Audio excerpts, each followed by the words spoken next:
اللهم علمنا ما جهلنا وذكرنا ما نسينا وزدنا علما ووفقنا يا أكرم الأكرمين وارزقنا الإخلاص في النية والقول والعمل. فأذكركم وأذكر نفسي بإخلاص النية لله تعالى. Marilah kita sama-sama ikhlaskan niat kita dalam majlis ilmu pada malam ini. Amma ba'du, muslimin dan muslimat yarhamuni wa yarhamukumullah. Marilah kita sama-sama bersyukur kepada Allah Subhanahu wa taala kerana masih lagi mengizinkan kita, memberi peluang kepada kita dan kesempatan untuk berkumpul dan hadir bersama di tempat yang diridai oleh Allah Subhanahu wa taala, tempat yang penuh berkat. Berkumpulnya kita di sini hanya semata-mata nak mendapatkan redha Allah, nak menjadikan ibadah-ibadah yang kita lakukan di tempat yang berkat ini sebagai bekalan untuk dibawa di negeri akhirat kelak, dan sebagai asbab dijauhi jasad kita, diri kita daripada azab Allah, daripada azab kubur, daripada azab api neraka, dan asbab menjadikan kita daripada kalangan orang-orang yang mendapat nikmat Allah Subhanahu wa taala, dalam kalangan ahli syurga Allah Subhanahu wa taala. Muslimin dan muslimat rahimakumullah, alhamdulillah, pada malam ini kita masih lagi diberi peluang oleh Allah Subhanahu wa taala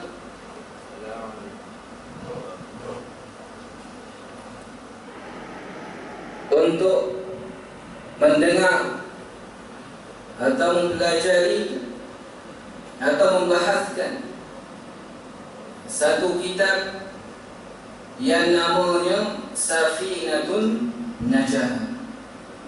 Safinatun Najah fi ilmi al-fiqh.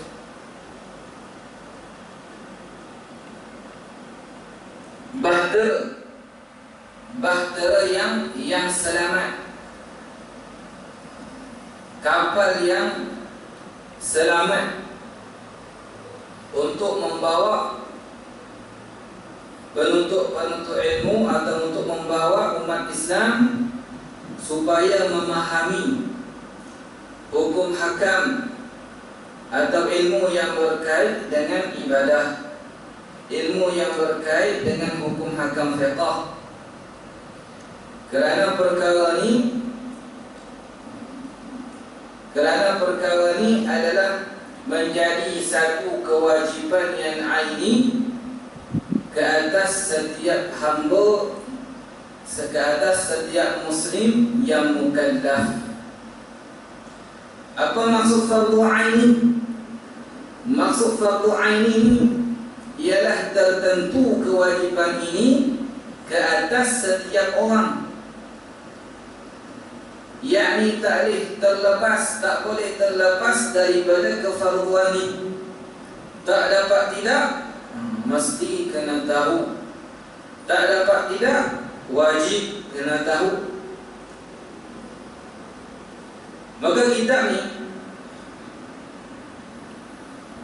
karangan bagi Syekh Salim bin Sumaim Al-Hadrami.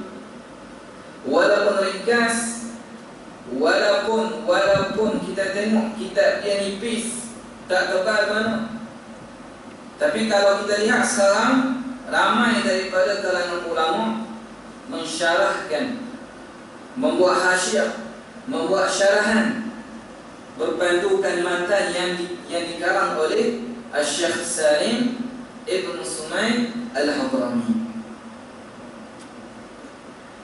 Majoritinya yang dikupas atau yang disusun oleh Syekh Salim Ibn Sunai Al-Hadrami.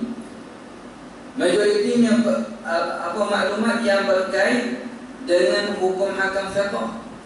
Tapi pada permulaan karangan dia, susunan dia tak tinggal daripada perkara-perkara yang berkait dengan iman.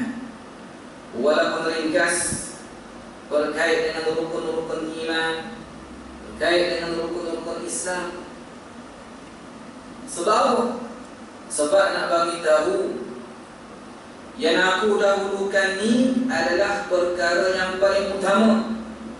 Memang perkara yang berkait dengan ibadah ni, memang ilmu fiqh ni benda yang wajib diketahui.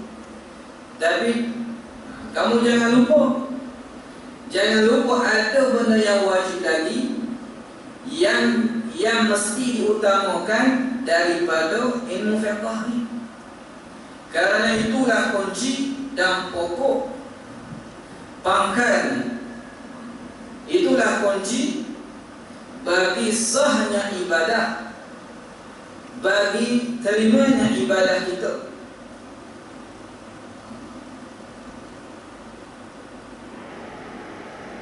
Yang berkait dengan iman, yang berkait dengan akidah, yang berkait dengan ilmu kalam ni adalah kunci utama untuk diterima ibadah kita. Walaupun salat dia berpandukan iman, berpandukan ilmu, puasa dia berpandukan ilmu, haji dia berpandukan ilmu. Tetapi sekiranya tidak ada iman, bagaimana ibadah tersebut nak diterima oleh Allah? Kerana orang yang tak beriman ni, dia tak kenal Allah. Kerana orang yang tak beriman ni,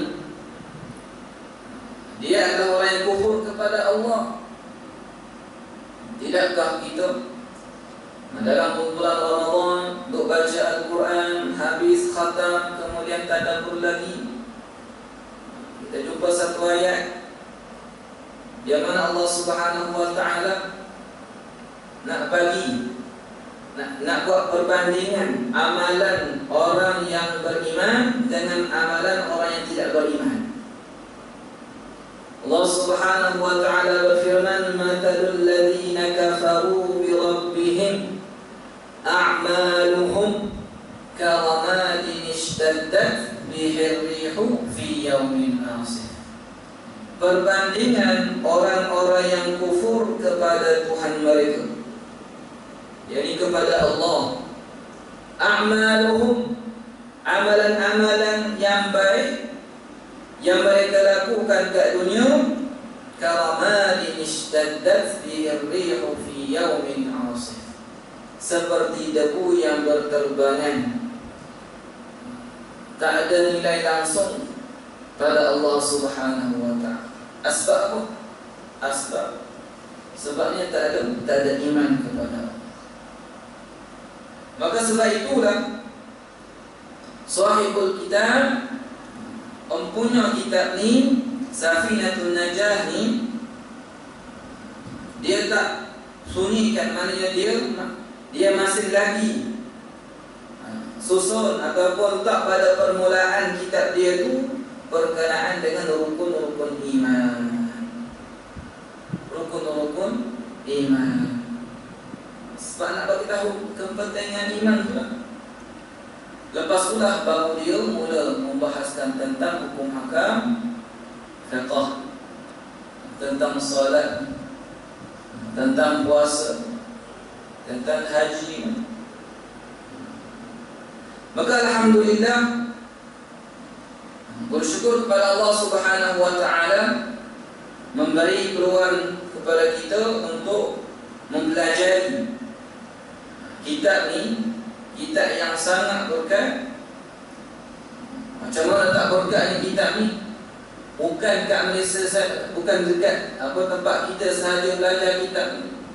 Bahkan dekat Indonesia, dekat Hadramaut, dekat Yaman, dekat Lebanon, dekat mana-mana negara Islam semua mereka mempelajari kitab ni, tapi yang bermazhab Syafi'i kerana masyhurnya kealiman Syekh Salim bin Sumaid Al-Hadrami.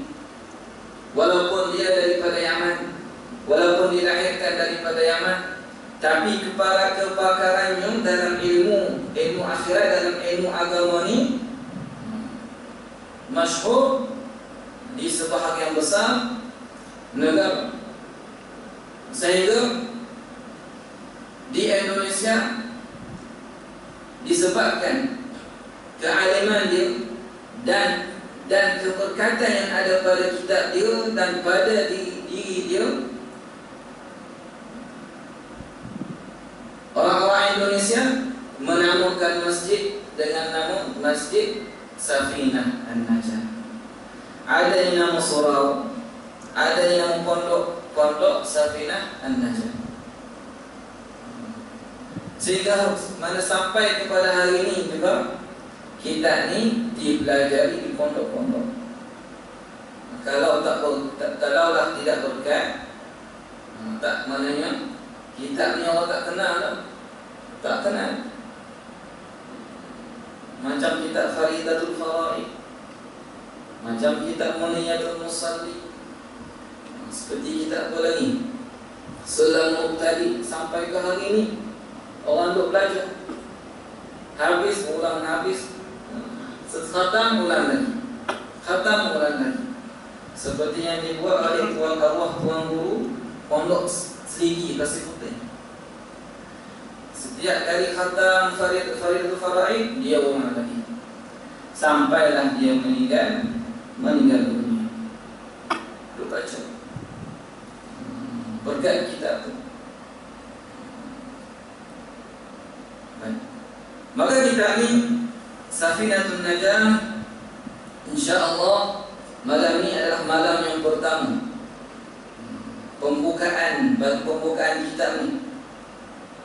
Dan saya dah kongsikan sedikit berkenaan dengan apa pempunya kitab ni, iaitu Salim bin Sumaid, Syekh Salim bin Sumaid Al-Hadrami, penulis kitab ni, yang mana beliau waktu zaman kanak-kanak lagi telah ditarbiyah oleh ayah beliau sendiri. Maknanya ayah dia sendiri ajar kepadanya ilmu agama. Dan tempat beliau dilahirkan tu di satu desa di negara Yaman, adalah tempat yang banyak ulama yang hebat. Jadi ayah Syekh Salim ni, dia sendiri tarbiyah, dia sendiri ajar kepada anak dia ni ilmu agama daripada kecil. Bila dah besar, macam mana tak dikatakan alim? Tinggal di kampung oleh orang alim, ditarbiyah oleh ayah sendiri. Maka bila kita baca kisah dia ataupun dengar, daripada kecil lagi dia pun telah dididik oleh ayah dia sendiri tentang ilmu agama. Maka ini satu pengajaran, nasihat bagi kita yang mempunyai anak, yang ada anak kecil, yang ada anak umur 2 tahun ke 3 tahun. Dedahkan kepada mereka ni perkara-perkara yang berkait dengan Islam, perkara-perkara yang berkait dengan agama kita. Tentang salat ni wajib,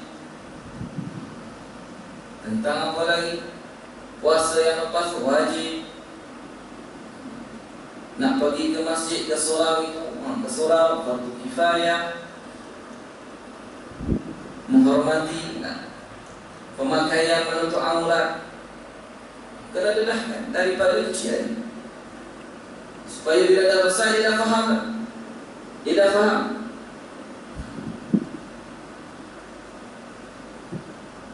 Sebab itulah kata sebahagian ulama, talabul ilmi minal mahdi ila lahdi. Belajar ilmu ni bermula daripada buayan sehinggalah sampai ke liang lahat.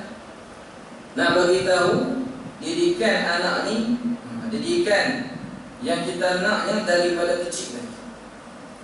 Didikan berkait dengan ilmu agama daripada kecil lagi, sampailah meninggal dunia.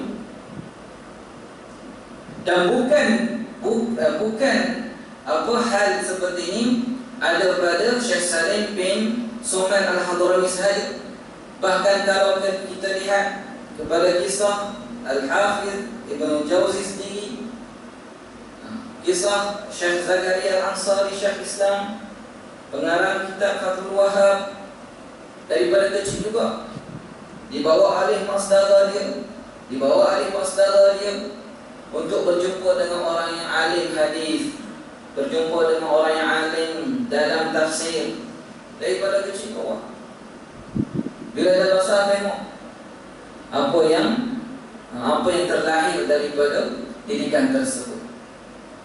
Alim besar Syekh Zakaria Al-Ansari masyhur, Al-Hafiz Ibn Jauzi masyhur.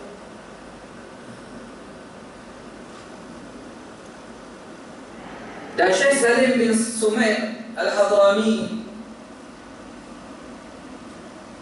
beliau seorang yang sangat alim, beliau ulama yang sangat alim, beliau juga seorang ulama yang zuhud kepada dunia, ulama yang suka membaca Al-Quran dan mengajar Al-Quran. Sehingga satu ketika seorang sahabat beliau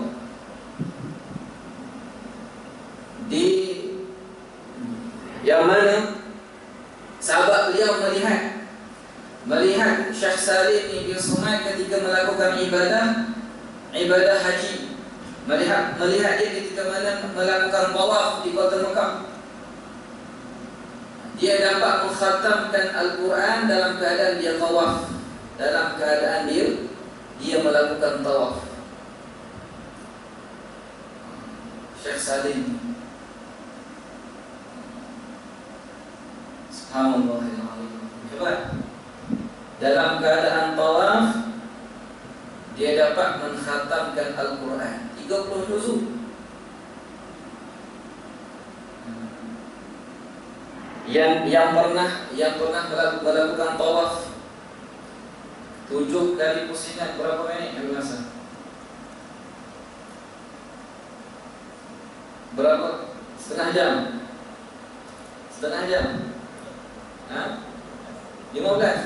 15 minit. Ini maknanya Syekh Salim bin Sumail Al-Hadrami ini bukan cara-cara orang alim.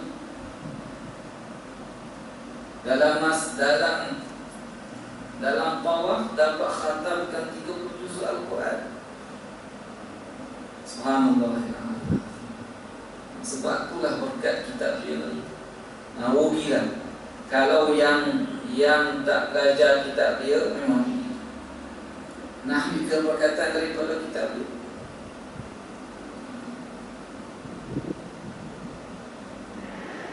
Kemudian Syekh Salim bin Sumail Al-Hadrami,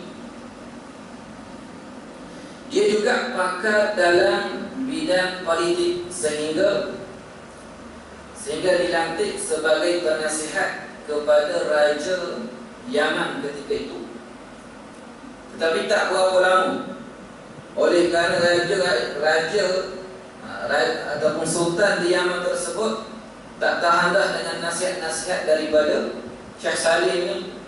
Biasalah bila seseorang tu berada dalam atau medan dunia ni, dalam ataupun hati dia ni cenderung kepada dunia. Bila orang alim nasihat, berpada-padalah dengan dunia, maka tak mengambil banyak masa, tak lama. Sebab apa? Sebab nafsu ni suka ataupun syahwat ni cenderung kepada dunia, sentiasa cenderung kepada dunia. Bila Sultan Yaman tersebut tak terima nasihat daripada Syekh Salim ni, Syekh Salim dia keluar daripada politik atau keluar daripada kerajaan, dia pun berpindah keluar daripada kota Yaman, berpindah ke Indonesia, berpindah ke Batawi ataupun Jakarta. Tinggal di sana, sebarkan ilmu di sana. Syekh Salim dan Syekh Salim bin Sumail Al-Hadrami ini pengarang kitab Safinatun Najah. Beliau wafat pada tahun 1271 Hijriah di Indonesia.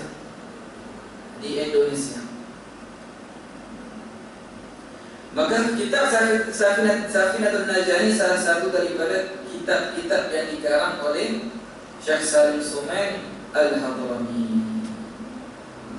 Maka ini sebanyak sebagai pembukaan untuk kita mendengar, membahaskan, mempelajari kitab beliau, kitab Safinatun Najah.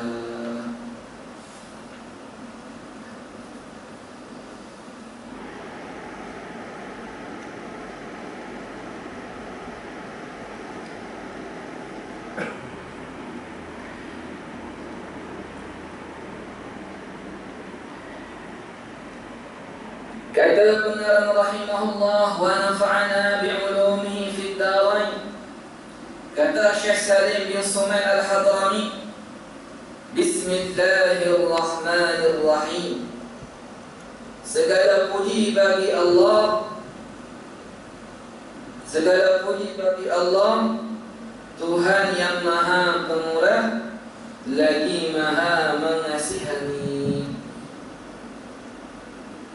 Perkataan Bismillahirrahmanirrahim itu menjadi satu kebiasaan dalam kalangan ulama-ulama yang mengarang sesebuah kitab, yang mana mereka akan mulakan dengan ungkapan Bismillahirrahmanirrahim.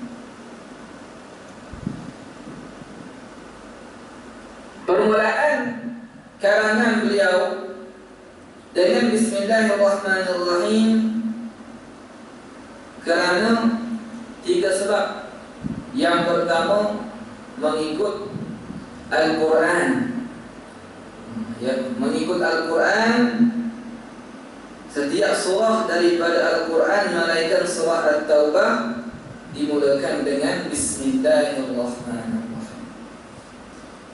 Dan mengikut dan beramal dengan hadis Nabi sallallahu alaihi wasallam. Nabi sallallahu alaihi wasallam pernah bersabda, kullu amrin dhibalin la yubda'u fihi bi bismillahirrahmanirrahim fahuwa aqta. Setiap urusan, setiap perkara yang tidak bercanggah dengan syariat, sekiranya tidak dimulakan dengan ucapan Bismillahirrahmanirrahim, tidak dimulakan dengan Bismillahirrahmanirrahim, maka urusan tersebut mendapat sedikit keberkatan.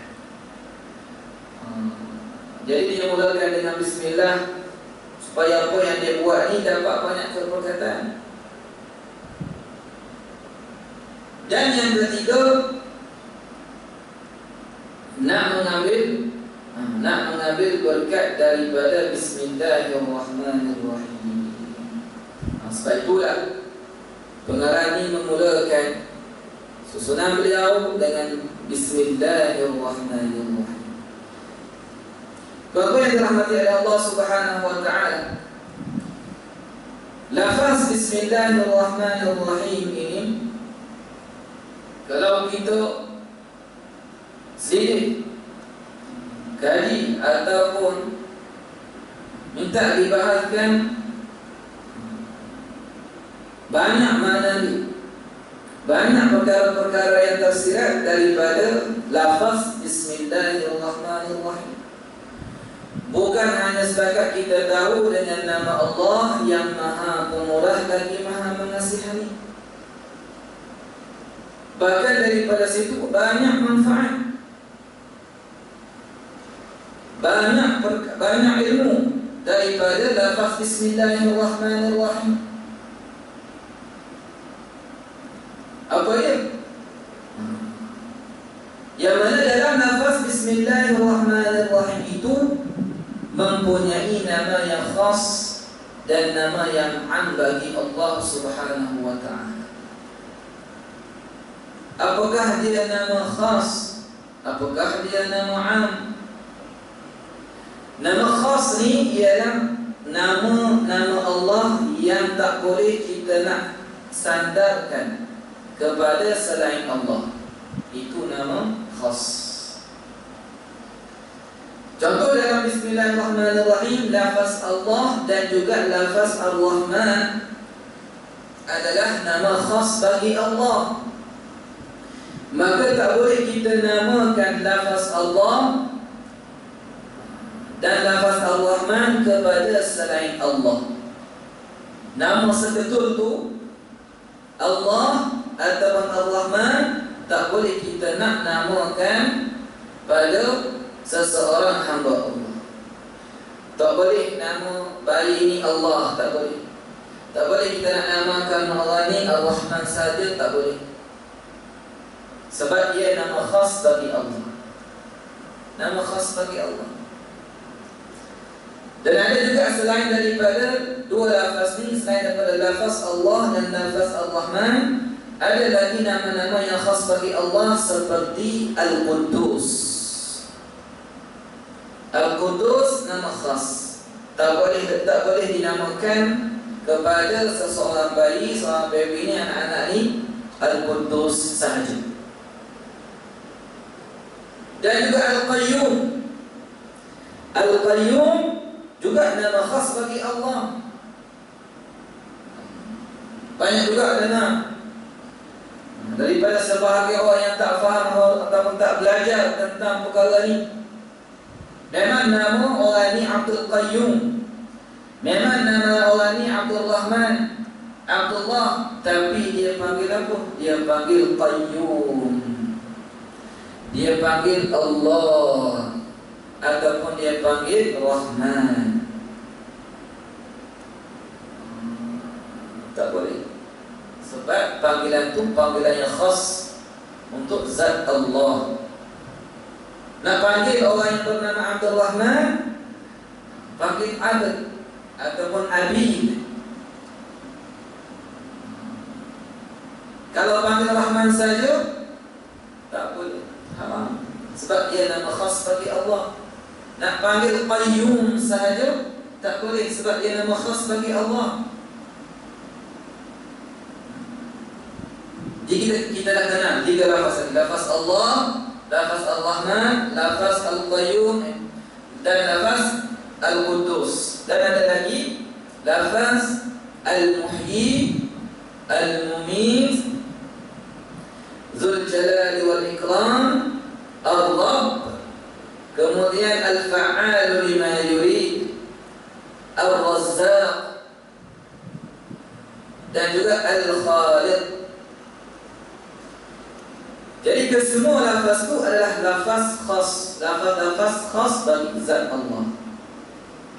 Nak namakan juga diletakkan perkataan lain, Abdullah, Abdul Rahman. Kalau seketul nama itu nak letak pada orang lain ataupun nama panggilan-panggilan dengan nama khas tersebut, hak ini dilarang. Sebab makna dia luas dan makna dia hanya ada mana tu je. Mana tak ada mana lain, tak ada mana yang lain. Kan kita tahu ada satu perkataan bahasa Arab ni mempunyai beberapa makna, kan? itu maksud lafaz yang am. Tapi lafaz yang khas ni ada satu makna sahaja, ada satu maksud sahaja. Tapi maksud tersebut yang layaknya adalah Allah. Adalah Allah. Contoh lafaz Allah. Apa maksud lafaz Allah? Alamun lidzatil muqaddasi al-mustahiqi binihayatit ta'zim wa ghayatil khusyu' wal khudu'. Lafaz Allah tu ialah satu nama bagi zat yang maha suci, yang berhak disembah, sehingga kemuncak ataupun sehingga kesudahan, kerendahan diri ataupun kehinaan diri dalam sembahan kita kepada Allah. Itu maksud lafaz Allah.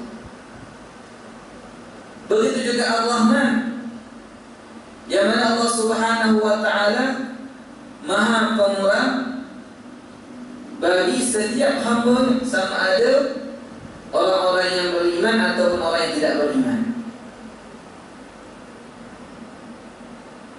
Dan selain daripada itu, daripada nama-nama khas, ada satu makna sahaja, dan ia hanya layak bagi zat Allah Subhanahu wa ta'ala. Sebab itulah kita tak boleh letak nama tersebut kepada selain Allah. Dan sebab itulah kita tak boleh panggil dengan seketul nama itu, walaupun dia dah ada sandaran atau dah digabungkan dengan perkataan lain. Abdul Qayyum, jangan panggil Qayyum. Abdul Rahman, jangan panggil Rahman sahaja. Abdullah, jangan panggil Allah. Tapi yang lebih teruk lagi, bila nama Abdullah, dia panggil La.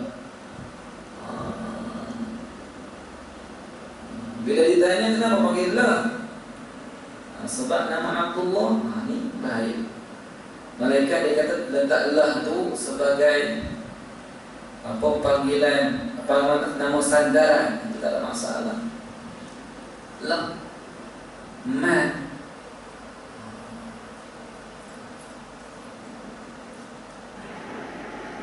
Kemudian apa maksud lafaz am? Lafaz am ni lafaz yang boleh disandarkan kepada Allah dan juga boleh disandarkan kepada selain Allah, tetapi dengan makna yang berbeza. Dengan makna yang berbeza di antara lafaz tersebut. Contoh dalam Bismillahirrahmanirrahim, perkataan Ar-Rahim itu adalah perkataan yang am, lafaz yang am. Maksud lafaz yang am ni tak perlu kepada perkataan Abdullah. Sebagaimana dengan seketul nama tu kita boleh letak pada nama kanak-kanak tersebut. Boleh letak nama ni kanak-kanak ni nak letak Rahim saja, boleh, tak ada masalah. Panggil orang ni Rahim, tak ada masalah. Sebab apa? Sebab perkataan ni, lafaz yang am. Tetapi bila disandarkan kepada manusia dengan makna yang berbeza, dengan makna bagi lafaz Ar-Rahim juga bila diletak kepada zat Allah, bila diletak kepada zat Allah. Lafaz-lafaz yang am ni daripada nama-nama Allah ialah selain lafaz-lafaz yang saya sebutkan tadi. Selain daripada lafaz-lafaz yang khas yang saya sebutkan tadi adalah lafaz am. Lafaz am. Boleh faham ya?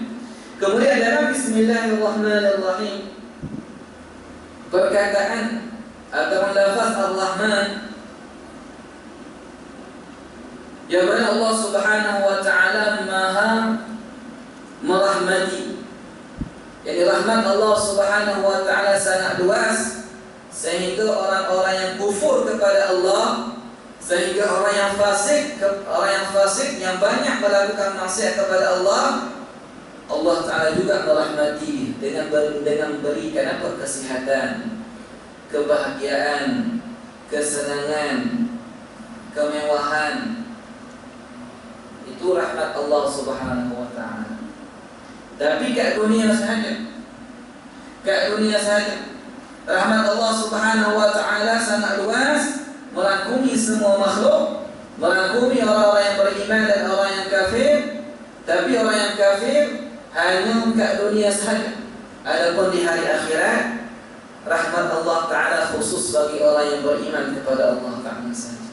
Sebab apa? Sebab Allah Ta'ala dah bagi nikmat dah bagi orang-orang kafir rasa nikmat dia dah. Di hari akhirat, hari pembalasan. Hari pembalasan bukan hari untuk dapatkan nikmat. Hari pembalasan bagi orang yang kafir. Dan sifat rahman Allah Ta'ala ini kita kena betul-betul faham. Bukan bermaksud Allah Subhanahu wa ta'ala bila mana berikan kebahagiaan kepada orang yang kafir, kepada orang yang fasik, bukan menunjukkan Allah Subhanahu wa ta'ala redha dengan kekufurannya. Bukan bermaksud Allah Ta'ala redha dengan maksiat yang dilakukan, tak. Jangan berfaham bila seseorang itu kufur kepada Allah, kemudian bagi mananya dia memiliki semua nikmat, bahagia, sihat, harta, kekayaan, semua nikmat, dan dia berfikir, dan dia dianggap diri dia diredai oleh Allah. Begitu juga dengan orang yang fasik. Jangan dianggap diri mananya, dan jangan rasa ataupun lihat diri dia ni dapat kesenangan, sihat, bahagia dalam keluarga, yang dianggap bahawa si Allah Ta'ala redha baginya. Tak. Kerana Allah Subhanahu wa ta'ala tidak meredai kekufuran. Allah Ta'ala tidak meredai kefasikan. Dan itu bukan tanda Allah Ta'ala redha. Itu tandanya rahmat Allah Ta'ala sangat luas dekat dunia. Tak kira orang beriman, tak kira orang kafir, tak kira orang yang fasik, Allah Ta'ala bagi.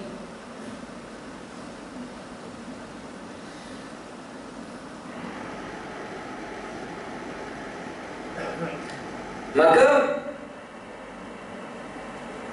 janganlah kita memahami Allah Ta'ala meredai orang-orang kafir dengan kekufurannya. Begitu juga dengan orang-orang yang fasik dengan maksiatnya. Walaupun Allah Ta'ala menciptakan semua, walaupun Allah Ta'ala menciptakan semua makhluk, sama ada beriman ataupun tak beriman, tetapi yang beriman Allah Ta'ala redha dan kasih. Adapun yang tidak beriman, meskipun Allah Ta'ala cipta, Allah Ta'ala tidak redha. Kan Allah Ta'ala dah bagi tahu dalam Al-Quran, wala yarda li'ibadihim al-kufr. Yang mana Allah Subhanahu wa ta'ala tak redha kekufuran pada hamba-hambanya. Tak redha. Maka difahami daripada Ar-Rahman juga, makna Ar-Rahman juga, yang mana Allah Subhanahu wa ta'ala, yang mana Allah Subhanahu wa ta'ala tidak mengampuni orang-orang yang kufur kepadanya, tidak mengampuni dosa-dosa orang yang mati dalam keadaan kufur kepada Allah Subhanahu wa ta'ala. Faham daripada Ar-Rahman.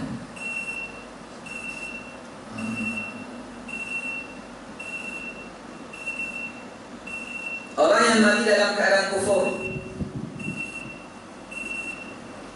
sama sekali tidak mendapat maghfirah daripada Allah Subhanahu wa ta'ala. Inna Allah la yaghfiru an yushraka bihi wa yaghfiru ma duna dhalika liman yasha. Sesungguhnya Allah Subhanahu wa ta'ala tidak mengampuni dosa orang yang syirik kepada Allah, yang kufur kepada Allah. Selain daripada dosa syirik, Allah Ta'ala luas pengampunannya selain daripada dosa syirik. Maka oleh sebab itu, dengan dalil Al-Quran, selain daripada ayat yang dibacakan tadi, tidak boleh kita mentakziah ataupun mendoakan orang yang mati dalam keadaan kufur dengan ucapan RIP. RIP. Apa rehat? Resnya tahu?